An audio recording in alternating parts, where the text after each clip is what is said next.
I will start this by saying that having experience is the most important thing for cybersecurity freelancers, and that having certifications or university degrees is far less important. So you want to get into cybersecurity freelancing, but you don't know where to start or what certifications you should learn. Hello everyone, my name is DC and I have been freelancing as a cybersecurity consultant for far too long, to be completely honest with you. Today I'm answering one of the questions that I get asked the most by the people who I coach and mentor over on the Safer Internet project on what they should learn as far as like formal education goes to get started in cybersecurity freelancing. Having experience is the most important thing for cybersecurity freelancers, and that having certifications or university degrees is far less important. So let me explain. The most commonly asked question I get is, do certifications matter? And in most cases, the answer is no. In some cases though, the answer is yes. The only times I've ever been asked about different certifications when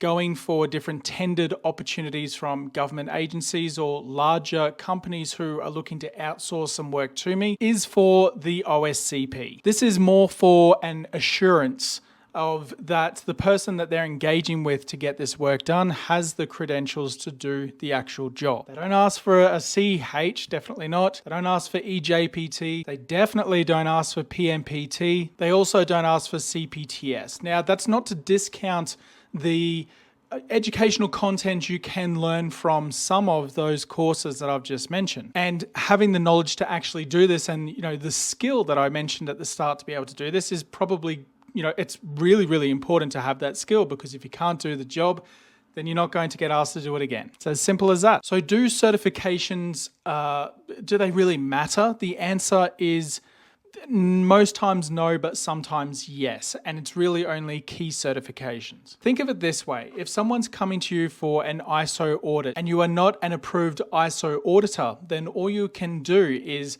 to do a readiness audit. You can't do the full certificate to provide them with an ISO certificate. Sometimes people ask when you're doing a pen test, and like I said, they only ask for the OSCP, but not once, not one single time in over 10 years have I been asked, do I have a degree? Not a single person has asked me if I have a degree in anything to be able to do the job. What it really comes down to is your ability to communicate what service it is that you are supplying or applying to perform for that organization. That's where it comes down to the most, especially with small to medium-sized businesses who you're doing this type of work for, and even sometimes enterprise customers. The exception to different types of certifications is vendor partnerships. Now, for example, if you are applying to be a vendor of Microsoft, Cisco, Palo Alto, Checkpoint, one of these vendors, you probably need to have a certificate. In fact, most of them, you do need to have a certificate to be able to become a vendor partner. So in this case, it is important to have those partnership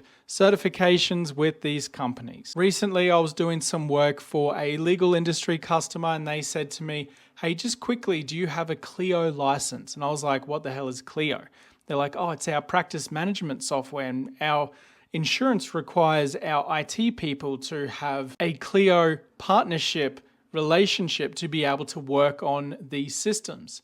And I explained that I wasn't going to touch the Clio software and they were adamant that I needed to get this Clio partnership. So I went away and I got a Clio partnership. I had to do 3 exams. They took a total of 6 hours to do all of them. And it was completely free, which is very nice of them. And now I'm a Clio certified something. I don't even know what the title is, to be completely honest. But this is what I mean about different types of vendor partnerships and certifications and where they sort of come into play. So keep that in mind if you're looking for partnerships out there. Anyway, I hope this video has explained to you the importance or lack of importance of certifications and formal education as a freelancer.